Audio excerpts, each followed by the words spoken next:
សួរលោកគ្រូសូមជួយណែនាំឈ្មោះហើយនឹងជំនាញដែលមករៀននៅទីនេះខ្ញុំឈ្មោះហេងមនីរតខ្ញុំបានមកសិក្សានៅទីនេះជំនាញកាហ្វេ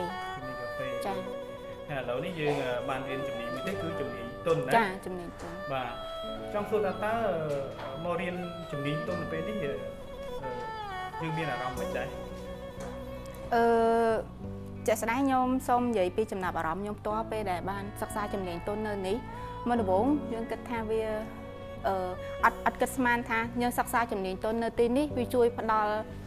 ចំណេះដឹងច្រើនតកតងនឹងដូចជាការទំនាក់ទំនងក្នុងសង្គមឬក៏ការធ្វើការងារជាក្រុមព្រោះវាជួយបានច្រើនណាព្រោះសំខាន់បំផុតគឺការទំនាក់ទំនងនៅក្នុងសង្គមការធ្វើការងារជាក្រុមវាជួយបង្កើនសមត្ថភាពឲ្យយើងទៅធ្វើការងាររបស់យើងឬក៏អីផ្សេងទៀតកាន់តែប្រសើរឡើងបាទអរគុណច្រើនហើយដូចជាយើងអត់មានអីច្រើនដែរក៏ចង់ដឹងពី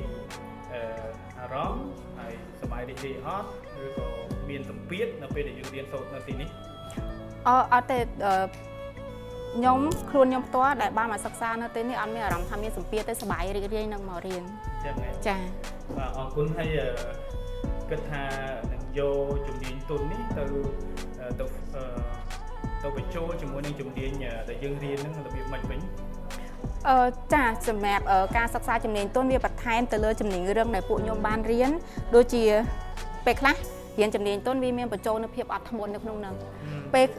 យើងដឹងថាពេលដែលយើងធ្វើជំនាញរឹងរបស់យើងវាអាចបរាជ័យវាអត់តដូចការឆុងកាហ្វេអញ្ចឹងពេលដែលពួកខ្ញុំរៀនមួយកែវដំបូងគឺវាអត់ល្អទេរសជាតិវាទទួលបានអត់ល្អប៉ុន្តែនៅពេលដែលយើងសិក្សាជំនាញទុនយើងដឹងថាយើងត្រូវការព្យាយាមអត់ធ្មត់បន្ថែមទៀតដើម្បីឲ្យអភិវឌ្ឍអាចជំនាញរឹងរបស់យើងកាន់តែល្អអូខេអរគុណអញ្ចឹងតើដោយសារតែនៅទីនេះយើងរៀនអត់មានត្រូវបង់ប្រាក់ទេមែនទេចា៎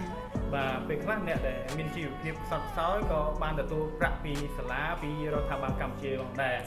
តើបងប្អូនអាចមានយោបល់ណាឬក៏មានមតិអីដែលដើម្បីផ្ដាំផ្ញើឬក៏អរគុណទៅខាងរដ្ឋាភិបាលចាជាដំបូងខ្ញុំសូមផ្ដាំផ្ញើទៅប្រជាជនទាំងអស់គ្រប់ស្រទាប់វណ្ណៈនិងគ្រប់អាយុមិនថាគាត់នៅវ័យប៉ុណ្ណាក៏ដោយគាត់អាចមកចូលរៀននៅទីនេះបានព្រោះជាកម្មវិធីរបស់រដ្ឋអត់មានទទួលការអត់មានបង់ប្រាក់ទេហើយខ្ញុំក៏សូមស្នើដល់រាជរដ្ឋាភិបាលឲ្យគាត់បង្កើតជាកម្មវិធីសម្រាប់ផ្ដល់ជំនាញដល់ប្រជាជនយើងទាំងអស់គ្នាដែលអត់បង់ប្រាក់បែបនេះបន្តទៀត